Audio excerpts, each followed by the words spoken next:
बाहर शहनाइयाँ बज रही हैं। शोर गुल्ला और हंसी ठटों की आवाज़ से श्यामा का पूरा घर गूंज रहा है। आज श्यामा के बेटे की शादी है। इतने शोर में भी श्यामा को अपने पुराने दिन याद आ रहे हैं। कहाँ है रे? आंगन में बैठी सास जोर से आवाज़ लगा रही है। श्यामा अपने कमरे से बाहर निकलकर बोली, बच्चों को सुला रही थी माँ जी। कुछ काम है क्या? सास ने आंखें दिखाते हुए कहा, अरे काम पूछती है? तुझे दिखाई नहीं देता कि घर में इतना काम पड़ा है? द्वार पे गैया भी भूख से आवाज़ लगा रही है। ज़रा खेतों में जाकर उसके लिए घास काट लाओ। चल जल्दी से जाकर हंसुआ और खुरपी लाकर दे दे और मेरे आने तक सारे झूठे पड़े बर्तन साफ़ कर देना और खाना भी बना लेना। पता नहीं कहाँ से इतनी ढीली बहू मिल गई कि एक काम करने में भी पूरा दिन बिता देती है। श्यामा के लिए रोज़ की बात थी। खैर, सास की आज्ञा अनुसार वह झट से कामकाज में लग गई। वह सोची कि अगर वापस आ गई तो फिर से डांट लगाएगी। देखते ही देखते श्यामा ने सारे आंगन, कमरों अथवा द्वार को अच्छे से बुहार दिया और गंदे बर्तन को धोकर खाना भी बना लिया। खाना बनाकर वो जैसे ही ज़रा सुस्ताने बैठी और सोचा कि कुछ खा ले, इतने में सास आ गई। ये क्या, तू खाने में लग गई? और कुछ तो सोच कि मैं बाहर जाकर कितना काम करके आ रही हूँ और तुझे खाना दिखाई दे रहा है। तूने ये ना सोचा कि मेरे लिए चाय ही बना कर रखती? मुश्किल से एक रोटी खाई श्यामा ने, तुरंत चूल्हे पर चाय चढ़ाने रखी और इतने में सोया हुआ बच्चा भी जाग गया और श्यामा उसे गोद में उठाकर बाहर आंगन में ले आई। श्यामा की सास खड़ूस भी, मगर उसके बच्चे को बहुत मानती थी। आखिर वो उनका नाती जो था। अभी चाय बनाकर आई ही थी कि सास ने फिर एक नई आज्ञा दी। जा मेरे लाल के लिए दूध गर्म करके ला। सर्दियों से चली आ रही एक यह कठिन दिनचर्या पर श्यामा ने कभी रोष व्यक्त नहीं किया। गुजरा दौर था वो, जहाँ स्त्रियों का विवाह केवल उनकी सुंदरता और घरेलू कामकाज के आधार पर होता था। श्यामा तनिक भी पढ़ी लिखी न थी, पर सुंदरता में वह अच्छी शहरी लड़कियों को भी पीछे छोड़ दे। यह खासियत देख उसके ससुर ने उसका विवाह उस ज़माने में बीए पास किए अपने लड़के हरिहर से कर दिया। श्यामा और हरिहर के विवाह के कुछ ही महीनों बाद ससुर दिवंगत हो गए। सास अपने पति की मौत का जिम्मेदार श्यामा को ही मानती थी। उसका ऐसा मानना था कि ये करमजली के नक्षत्र ही खराब थे, जिसके आते ही उसका ससुर चल बसे। ससुर की मृत्यु के पश्चात घर चलाने के लिए हरिहर दूर शहर चला गया कमाने, पर हरिहर का यूं शहर चले जाना सास को रास न आया और वह कहने लगी कि देख, तेरे आते ही मेरा पति और बेटा सब मुझसे दूर चले गए। सास की प्रतिदिन बढ़ती बेरुखी और पति हरिहर की जुदाई श्यामा के लिए असहनीय थी, पर वो लाचार नारी हर प्रताड़ना को सहन करते हुए अपने जीवन का निर्वाह करती रही। हरिहर साल भर में 2 छुट्टियां आबार आता था। 2 साल बाद श्यामा के बेटे का जन्म हुआ। बेटे के जन्म के पश्चात सास का व्यवहार थोड़ा नरम जरूर हुआ, पर ख़त्म नहीं। श्यामा के जीवन में सास द्वारा मिलने वाले ताने आम हो चुके थे। उसे तो केवल इस बात का सुकून था कि कम से कम पति तो ताने नहीं देता। दिन, महीने और साल निकलते हुए श्यामा ने एक बच्ची को भी जन्म दिया, पर वो जीवित ना बच सकी। मरी बच्ची के भी ताने श्यामा ने खूब सुने। समय का प्रहार तो अब अधिक गहरा गया जब हरिहर की नौकरी भी चली गई। उदासी और मासूमियत के साथ हरिहर पुनः घर आ गया। उसके आने से श्यामा तो प्रसन्न थी, पर हरिहर चिंतित था कि अब वह अपने परिवार का भरण पोषण कैसे करेगा। सालों जमा किए हुए पैसे से हरिहर गांव में अपना और परिवार का खर्चा तो चलता रहा, पर अब वो बचे हुए पैसे भी समाप्ति की ओर थे। एक रात हरिहर ने अपनी पत्नी श्यामा से कहा, मेरा सारा धन अब समाप्त हो चुका है, मैं दोबारा शहर जाना चाहता हूँ। श्यामा ने प्रश्न किया, आप कहाँ जाओगे? हरिहर बोला, मैं यहाँ से दूर एक साधु आश्रम में जाकर रहूँ। सुना है उनके पास कई व्यक्ति काम करते हैं, मैं रुपए कमाकर यहाँ भेजता रहूँगा। श्यामा ने भीगी पलकों से अपने पति को निहारते हुए जाने की आज्ञा दे दी। अगले दिन हरिहर कुछ साधुओं के साथ उनके आश्रम की ओर हो गया।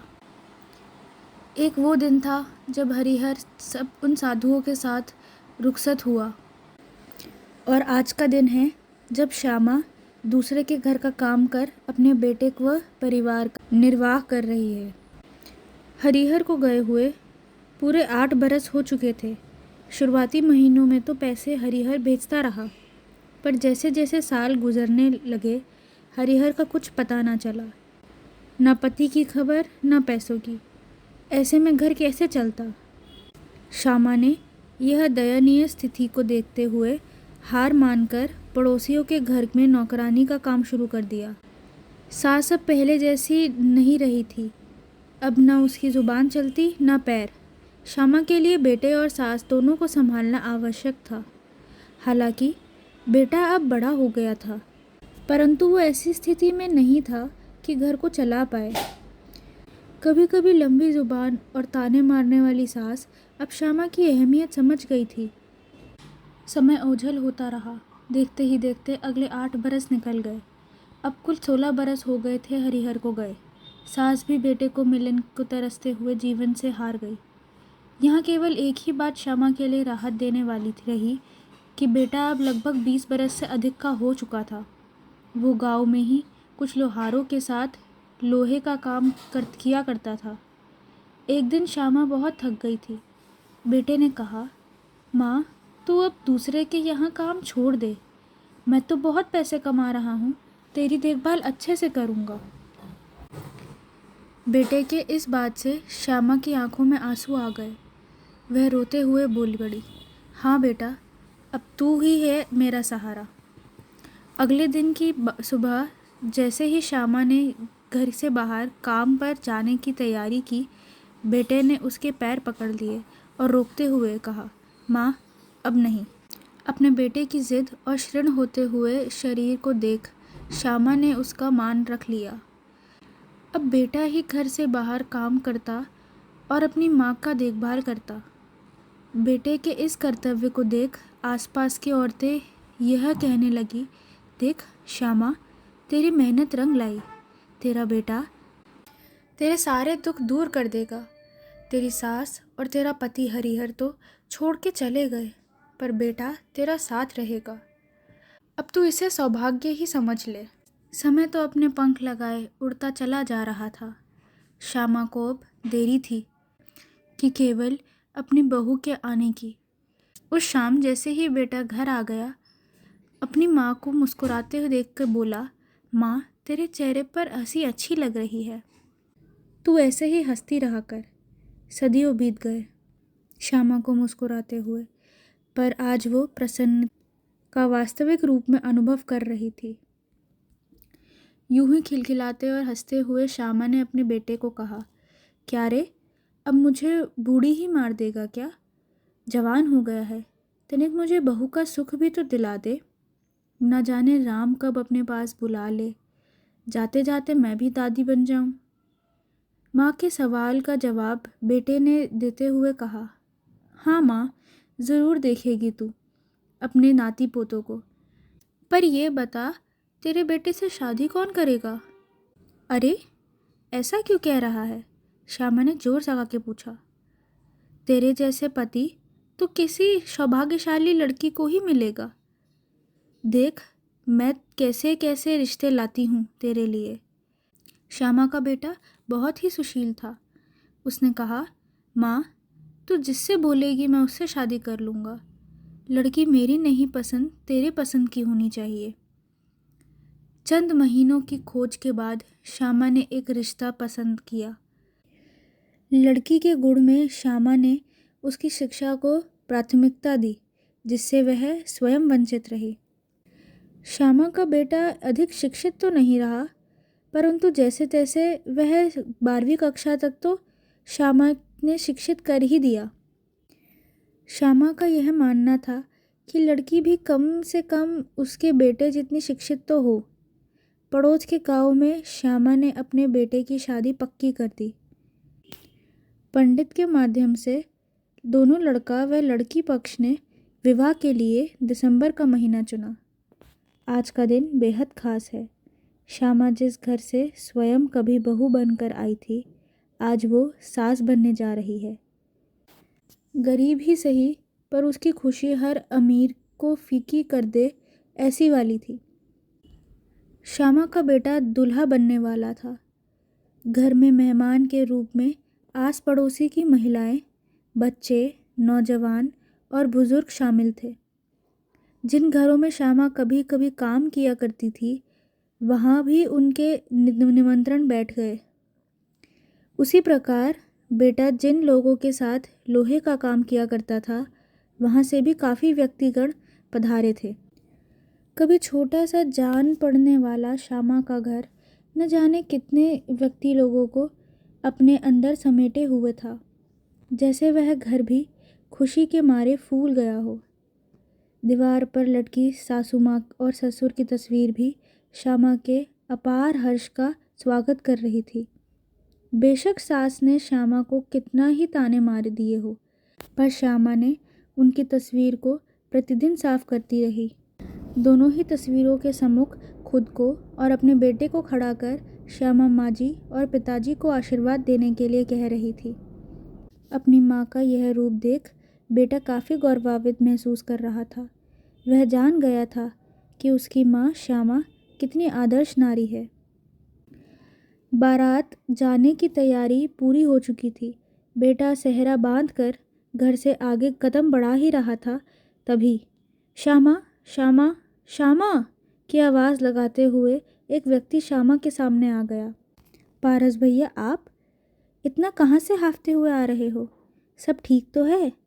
और यह ज़ोर ज़ोर से श्यामा श्यामा की आवाज़ क्यों कह रहे हो? पारस गांव का ही व्यक्ति था जिसे श्यामा अपना भाई मानती थी। वह बोला, श्यामा, आज तू सच में सब कुछ पा गई है, सब कुछ पा गई। क्या हुआ? क्या मिल गया हमको? पारस रुकते हुए बोला, हरिहर, हरिहर भैया जिंदा है। हरिहर शब्द श्यामा के कानों में पड़ते ही वह आतुर हो उठी। कपकपाते होठों से बोली, वो जिंदा है? कहाँ है वो? किधर है वो? ले चलो तनिक उनके पास। पारस भैया, लेके चलो उनके पास। ढोल नगाड़ों के शोर थम गए। बेटा भी ठीक माँ की तरफ देखते हुए अपने पिता हरिहर के दर्शन को व्याकुल हो उठा।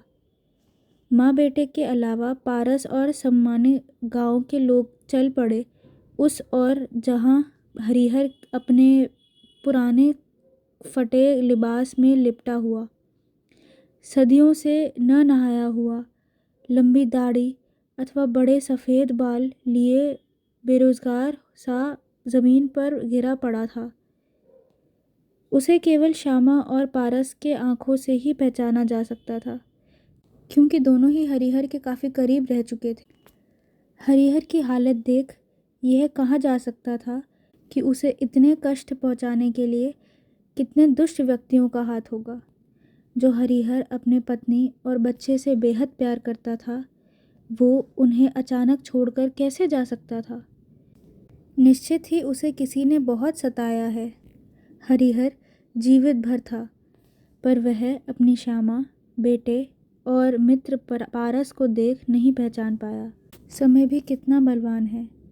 पल में जुदाई तो कर रहा है, पर मिलाने से सदियां लगा दी। आज की बारात सच में मिलन की बारात थी। एक तरफ श्यामा को अपने खोए हुए पति हरिहर मिलने की खुशी, दूसरी तरफ बेटे के दूल्हे बनने की। अपार खुशियों से सभी बारात का हृदय देख सभी को उसी असीम परमात्मा पर विश्वास और बढ़ गया, जो खुशी और दुख दोनों देता है। बेटे की बारात ही सही, मगर श्यामा अपने पति के साथ उस सजे हुए घर में दुल्हन की तरह गई। श्यामा अब जीना चाहती थी। सब कुछ मिल गया उसे ज़िंदगी से, जो भी उसको तलाश थी।